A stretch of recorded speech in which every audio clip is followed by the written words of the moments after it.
کیسی بات ہے یار, جو حکم الحاکمین ہے, خدا ہے, اس نے پیدا کر کے چھوڑ دیا اور کوئی قانون سازی نہیں کی.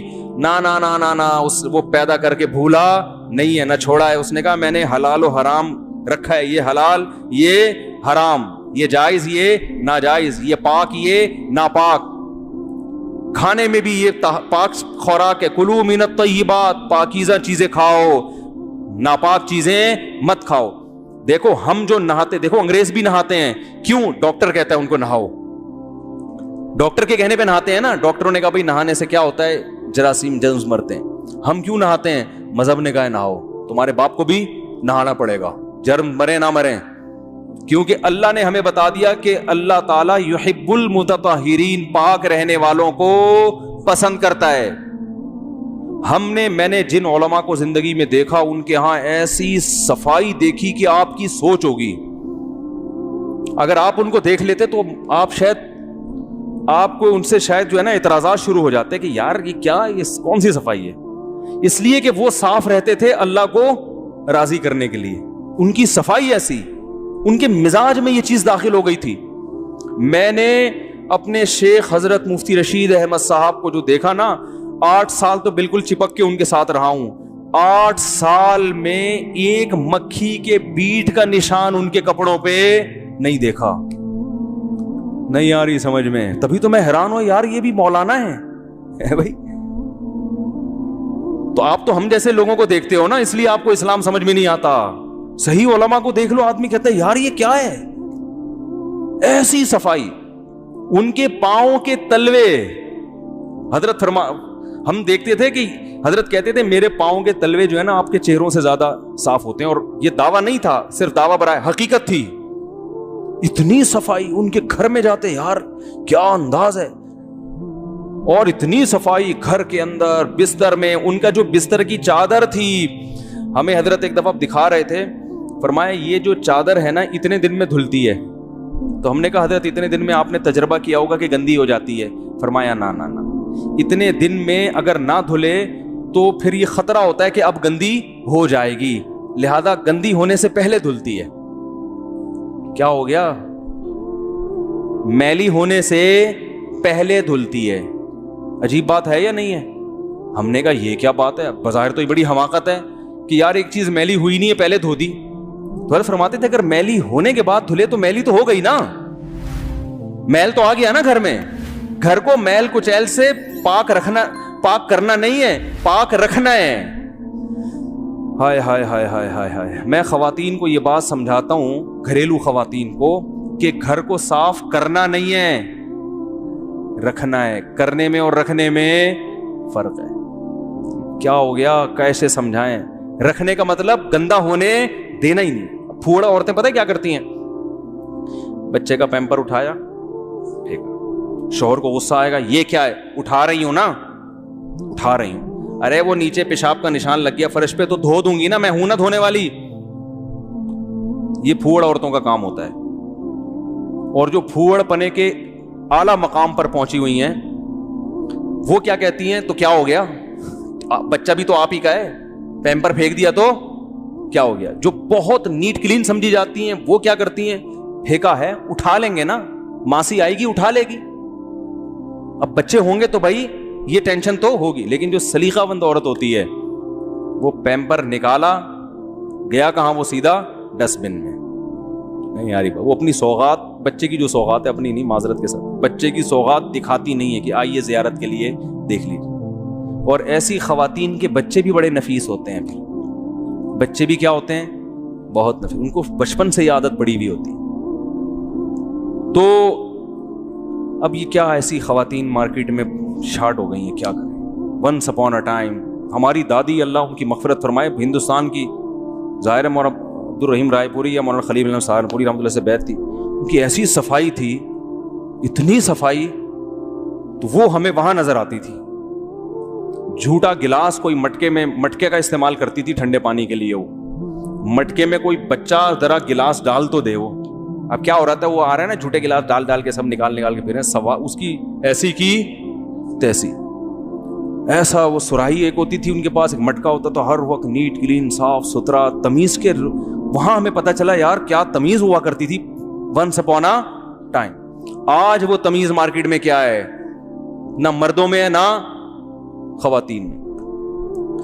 مردوں کا پتہ چل جائے گا وضو خانے سے. اتنے بڑے بڑے بلغم کے تھپیڑے نظر آتے ہیں مسجدوں میں, یہ خواتین تھوڑی پھینکتی ہیں. تو سارے کیا کر رہے ہوتے ہیں؟ اور یار تم نے اپنی گندگی ڈالی ہے تو بہاؤ تو کم بخت. یعنی اللہ معاف فرمائے میں نے آپ کو کم بخت کہہ دیا, تو جب آپ نے پھینکی ہے تو اس کو بہاؤ تو نا. وہ کیوں دکھا رہے ہو, کسی اور کو کیوں دکھا رہے ہو؟ اتنے بڑے بڑے تھپیڑے, پان کی پیکے اور نسوار کے پھٹکیاں وہ پڑی ہوئی ہوتی ہیں. نبی صلی اللہ علیہ وسلم نے کیا ارشاد فرمایا؟ ایمان کا سب سے کمزور درجہ راستے سے تکلیف دہ چیز کو ہٹانا. راستے سے اور تکلیف دہ چیز پہ پوری امت کا اجماع ہے کہ کانٹا بھی داخل ہے, گٹر کا ڈھکن اگر کھلا ہوا ہے تو وہ رکھنا بھی داخل ہے, اور کوئی گندگی پڑی ہوئی ہے تو وہ بھی داخل ہے. اذا عربی میں حدیث کے الفاظ ہیں اماطۃ الاذى عن الطریق, راستے سے اذا کو ہٹا دینا. اذا کا لفظ قرآن میں گندگی کے معنی میں استعمال ہوا ہے. حدیث قرآن میں آتا ہے نساء وہ یسألونک عن المحیض قل هو اذى فاعتزلوا النساء فی المحیض. صحابہ نے پوچھا حیض میں زوجہ کے قریب جا سکتے ہیں, ہم بستری کر سکتے ہیں؟ اللہ نے فرمایا نا نا نا, یہ گندگی ہے. تو زوجہ کے قریب حیض کی یعنی حیض زوجہ سے حیض کی حالت میں ہم بستری مت کرو. تو اذا قرآن نے کس کو کہا؟ خون ہوتا ہے نا, گندگی ہوتی ہے, گندگی میں ملوث ہو جاؤ گے, مت کرو. تو اذا گندگی کو تکلیف دے ہر وہ, کیونکہ سلیم الطبع آدمی کو جیسے کانٹے سے تکلیف ہوتی ہے گندگی سے بھی اسی طرح تکلیف ہوتی ہے. تو اب مجھے ایک بات بتاؤ, آپ صلی اللہ علیہ وسلم تو فرما رہے ہیں کہ راستے میں اگر گندگی پڑی ہوئی ہے یا کانٹا ہے یا گندگی, تو اگر وہ آپ نہیں اٹھا رہے تو آپ ایمان کے آخری درجے میں بھی نہیں ہو. یعنی ایمان کا جو بالکل بیس آخری درجہ تھا نا کہ اتنا تو کم از کم سینس ہونی چاہیے, اس کا مطلب آپ میں اتنی بھی سینس نہیں ہے جو ایمان کا بالکل آخری درجہ ہے. تو اب آپ بتاؤ وہ آدمی کیسے مومن ہو سکتا ہے تو گندگی چیز نہ اٹھائے؟ وہ کیسے ہو سکتا ہے جو باقاعدہ پھینکے؟ کیا ہو گیا؟ ہمیں تو یہ کہا جا رہا ہے اگر گندگی نہیں اٹھا رہے تو بس ایمان کا آخری درجہ بھی تم میں نہیں ہے. اور ہمارے ہاں ایسے تہجد گزار آپ کو مارکیٹ میں ملیں گے, حاجی عمرہ کرنے والے, جو باقاعدہ گندگی پھینک رہے ہیں, اور وہ ایمان کی کہتے ہیں ہم سپرلیٹو ڈگری پہ پہنچے ہوئے ہیں, ہمارا ایمان ایسا پکا بالکل آخری مقام پہ. تو بھائی آپ کا تو پہلا وہ درجے سے بھی گئے آپ, بلکہ آپ تو ایمان کے الٹ کام کر رہے ہیں, اپوزٹ کام کر رہے ہیں. تو اسی طرح یاد رکھو, جیسے راستے میں تکلیف دے چیز کو ہٹانا اس لیے حکم ہے کہ راستے میں سب لوگ گزرتے ہیں, تو وضو خانے میں بھی سب لوگ بیٹھتے ہیں, اور راستے میں جو گزرتے ہیں سارے نیک نہیں ہوتے, ان میں چرسی بھی گزرے گا, بھنگی بھی گزرے گا, جس کو وہ گندگی دیکھ کے بڑی خوشی راحت محسوس ہوگی. سارے بھنگی ایسے نہیں ہوتے, لیکن کوئی اگر کسی کو گندگی کی عادت پڑ گئی ہے. لیکن وضو خانے میں کون آ رہا ہے؟ نمازی آ کے بیٹھ رہے ہیں جو نماز پڑھنے آئے ہیں. اور مسجد کو پاک کرنے کا تو راستوں سے زیادہ پاک کرنے کا حکم ہے. ابراہیم علیہ السلام کی جو اللہ نے فضیلت بیان کی اور بہت بڑا مقام دیا, کیا کہ اللہ کے گھر کو انہوں نے پاک اور صاف رکھا ہے. طہرا بیتی, اللہ فرماتے ہیں میرے گھر کو پاک رکھنا ہے آپ نے. تو مسجد کو صاف رکھنے کا حکم راستے سے بھی زیادہ امپورٹنٹ ہے. تو آپ کو تو چاہیے تھا کہ اگر وضو خانے میں کوئی ایسا گند پڑا ہوا ہے تو آپ اس کو ہٹاؤ, لیکن آپ کیا کر رہے ہو؟ پورا تھوپ کے وہاں پہ اپنا حساب کتاب, اپنا انتخابی نشان آپ تھوپ کے چلے. اگلا آئے گا اور پھر وہیں ہاں ہاں خو خو کا کسی نمازی بھائی کے سامنے بیٹھ جاؤ, وہیں ناک کے بڑے بڑے سڑپے. بس چھوڑو, ابھی کیا لمبی ڈیٹیل میں جاؤں. آپ لوگ اتنا مزہ وہاں نہیں آیا تھا جتنا وہ منظر دیکھ کے نہیں آیا تھا, اتنا مزہ.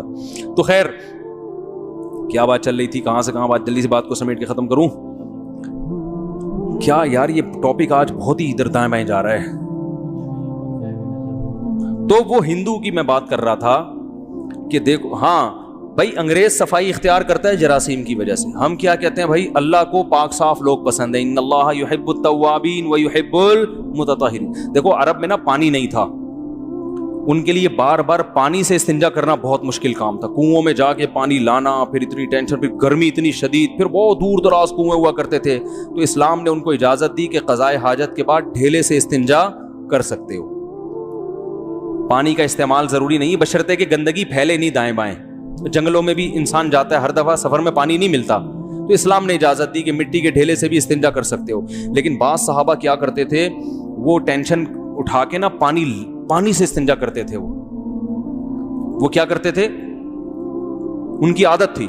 تو اللہ نے ان کی تعریف میں قرآن میں آیتیں نازل کی, فیہ رجال یحبون ان یتطہروا, فرمایا کچھ لوگ ایسے ہیں جو بہت زیادہ پاک صاف بنتے ہیں. واللہ یحب المتطہرین, اے نبی ان کو بتا دیں اللہ ان پاک صاف رہنے والوں کو پسند کرتا ہے, جو اتنی ٹینشن اٹھا کے پانی سے استنجا کر رہے ہیں. تو وہیں سے تو مسلمانوں میں پانی سے استنجا آیا. گورے کرتے ہیں پانی سے. ابھی جو ٹیشو پیپر پہ لڑائی ہوئی ہے ملکوں میں, تو وہاں ہمارے رشتے دار نے کہہ رہے ہیں, حیران ہو رہے تھے یار ٹیشو پیپر, روٹی سے زیادہ ٹیشو پیپر پہ لڑ رہے ہیں. کہہ رہے ہیں ہم ٹینشن میں نہیں تھے. تو انگریز پوچھتے تھے تمہیں کیوں ٹینشن نہیں؟ ہم کہتے یار یہ پانی سے استنجا کرو بھائی. ان کے سمجھ میں ہی نہیں آ رہا پانی کہ پانی سے کیسے دھوتے ہیں, اور ہماری سمجھ میں یہ نہیں آتا کہ ٹیشو پیپر کیسے استعمال کرتے ہیں. یار یہ تو گندگی ہے اللہ کے بندو. میں ایک جگہ گیا, پانی نہیں تھا نا, میں نے کہا بھائی, انہوں نے کہا مفتی صاحب, میں نے کہا بھائی ہم یہ افورڈ نہیں کر سکتے, مر جائیں گے, پیٹ پھٹ جائے دھماکے کے ساتھ, کوئی مسئلہ نہیں, شہادت کا اجر مل جائے گا. میں نے کہا بھائی ہم نے بچپن سے یہ گندگی نہیں دیکھی ہے یار, یہ کیسے ہو سکتا ہے؟ تو اللہ, ہم صاف ہوتے ہیں کیوں؟ بولو بھائی, اللہ کا حکم. نبی نے فرمایا ہفتے میں ایک دن غسل ہر مسلمان پر لازم ہے, کم سے کم ایک دن. یہ نہیں کہ ایک دن, مطلب یہ تو آخری درجہ ہے. تو ہم ناخن کاٹتے ہیں, یہ صفائی ہے نا, ناخن کاٹنا گندگی, یہ کس کا حکم ہے؟ اللہ کا. تو بھائی ہم نے یہ بھی ٹینشن لی ہے, تو اس ہندو کو کوئی کمنٹ جو جس نے کیے تھے اس تک کوئی میرا پیغام پہنچا دے کہ اسلام کی ٹینشنیں ہمیں تو بڑی اچھی لگتی ہیں بھائی. یہ ٹینشن تو ہے, لیکن اس ٹینشن سے فائدہ پتہ ہے کیا ہو رہا ہے؟ اللہ نے بتا دیا کہ تمہیں ہم نے جو ٹینشن میں رکھا ہے نا, فَلَنُحْيِيَنَّهُ حَيَاتًا طَيِّبًا, اس سے تمہیں پاکیزہ حیات ملے گی, جسمانی پاکی بھی اور روحانی پاکی بھی. زنا کرنے والا, عورتوں سے منہ کالا کرنے والا, روحانی اعتبار سے گندا اور ناپاک, اور نکاح کرنے والا روحانی اعتبار سے پاک ہے. فیملی والا آدمی ہے نا بھائی, بچے ہیں, بیوی ہے, ساس ہے, سسر ہے, داماد ہیں, سالے ہیں, تو یہ پاکیزہ زندگی ہے. اور گرل فرینڈ میں نہ کوئی سالہ نہ کوئی سسر, ٹیشو پیپر کی طرح استعمال کیا, پھینک دیا. تو یہ جو دل کا سکون ملتا ہے نا, یہ ان ٹینشنوں کی وجہ سے ملتا ہے جو اللہ نے ہمیں دی ہیں. تو آپ ذرا اسلام میں آ کے یہ ٹینشنیں اٹھا کے دیکھو, مزہ نہ آئے, پیسے تو میں تو واپس آپ سے لے تھوڑی رہا ہوں, مزہ نہ آئے تو پیسے واپس. اس کی بالکل آخری مثال دے کے بیان ختم کرتا ہوں. دیکھو ایک بھنگی تھا, گندا, میل کچیل, گندگی میں ہر وقت, گھر میں بھی گندگی. اسے کوئی مسلمان جو واقعی اسلام کو فالو کرتا ہو, آج کا مسلمان چلا گیا تو مسئلہ کیا ہو جائے گا؟ خراب ہو جائے گا نا. جو واقعی اسلام کو فالو کرتا ہو, وہ جا کے اس کو بتایا, اس بھنگی کو, او بھائی تو نہایا کر روزانہ, یہ جو گھر میں تو نے اتنی گندگی, پیمپر اور یہ سب, اس کو ڈسٹ بن میں پھینک, گھر دھلوا اور بہت اچھی طرح نیٹ کلین کر, پھر اس میں عود کی خوشبو کی دھونی دے. نبی تو خوشبو بہت استعمال کرتے تھے, عود کی خوشبو کی دھونی دے. اور یہ کہے گا یار یہ ٹینشن والے کام میں نہیں کرتا. تو اس کو بتایا جائے ایک دفعہ یہ ٹینشن اٹھا کے دیکھ, مزہ نہ آئے, پیسے واپس. تو نہیں کرے نا, زبردستی ٹینشن دیں اس کو, سروس اسٹیشن لے جائیں, اس کو بولیں ڈیٹول سے نہلاؤ, اس کو ڈیٹول سے اس کو نہلا کے تیزاب چھڑکا اس کے اوپر, کیونکہ بہت دنوں سے نہایا نہیں تھا وہ. سارا نیٹ کلین کرنے کے بعد اس کی بغلیں صاف ہو گئی, اب چمکدار بننے کے بعد اب آپ اس کو گھر میں لا کے گھر دھوئیں, یہ وہ خوشبو کی دھونی. اس سے کہیں مزہ آ رہا ہے؟ کہہ رہا ہے مزہ تو بہت آ رہا ہے. وہ کہے گا میرا ویٹ کم ہو گیا, میں 80 کلو کا تھا 75 کلو کا رہ گیا, وہ 5 کلو وہ ویٹ تھا جو تم نے اپنے اوپر گندگی کا چڑھایا ہوا تھا. پھر اس کو پھر دوبارہ تھوڑے دنوں میں گندا ہو جائے گا, کیونکہ عادت گندگی کی ہے. پھر نہلائیں اس کو 5-6 دفعہ, جب یہ کریں گے تو یوز ٹو ہو جائے گا. پھر اس کو اس لائف میں اتنا مزہ آئے گا, کہے گا بھائی یہ ٹینشن اس زندگی سے کروڑہ گنا بہتر ہے جس کو میں ٹینشن فری زندگی سمجھ رہا تھا. تو اسلام کی جو پابندیاں ہیں نا, یہ بظاہر تو ٹینشنیں ہیں, لیکن ان کا ٹیسٹ حدیث میں آتا ہے نا, ذاق طعم الایمان من رضی باللہ ربا وبالاسلام دینا وبمحمد صلی اللہ علیہ وسلم نبیا. اسلام کا ٹیسٹ اور ذائقہ چکھ لے گا وہ جو اسلام پر دل سے راضی ہوگی. ایک دفعہ ہمت کر کے آ گیا اسلام میں, فرمایا اسلام بڑا ٹیسٹی ہے. ذائقہ تو اچھی چیز کو کہتے ہیں نا, نبی نے فرمایا وہ اسلام کا مزہ چکھ لے گا. تو ایک دفعہ آؤ, آ کے دیکھو ذرا ان اسلامی پابندیوں پہ عمل کر کے صبح صبح جب وضو کر کے دانت صاف کر کے نماز پڑھنے کے لیے آؤ گے نا تو تمہیں پتہ چلے گا بھائی مندر میں کیا تھا اور مسجد میں کیا ہے فرق. عیسائی اگر اسلام قبول کرے تو پتہ چلے گا کرسمس میں اور بقرعید اور عید الفطر میں کیا فرق ہے. بہت مزہ آئے گا انشاءاللہ. وہ ٹینشن تو ہے لیکن جب سارا دن روزہ رکھ کے افطار کرو گے تو جو روحانی لذت اور جسمانی دونوں ملیں گی تو مزہ نہ آئے پیسے واپس. آپ کہیں گے صاحب آپ کے پاس اتنے پیسے آئے کہاں سے؟ بھائی میں اس لیے اتنے بڑے بڑے دعوے کروں مجھے پتا اس کو مزہ آئے گا, لہذا مجھے پیسے واپس کرنے کی ضرورت پیش نہیں آئے گی.